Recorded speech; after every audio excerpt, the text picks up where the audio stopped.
വർഷമായി പഠിച്ചിട്ട് ഒരു വട്ടം പോലും എക്സാം എഴുതാതെ സിവിൽ സർവീസ് ഡ്രോപ്പ് ചെയ്യുമെന്ന് വീട്ടിൽ വിളിച്ച് പറയുന്നു. എന്താണേലും പറഞ്ഞേ പറ്റൂ. പറയടാ. അച്ഛൻ, ഞാൻ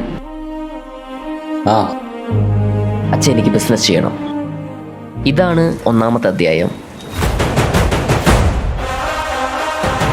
കഥ ഇവിടെ തുടങ്ങുന്നു. ഇത് കെട്ടുകഥകളല്ല. ഒരു നിസ്സഹായകന്റെ കഥയായി പറയാൻ എനിക്ക് താല്പര്യവുമില്ല. ഇത് ഉറക്കം നഷ്ടപ്പെട്ട ഒരുവന്റെ കഥയാണ്.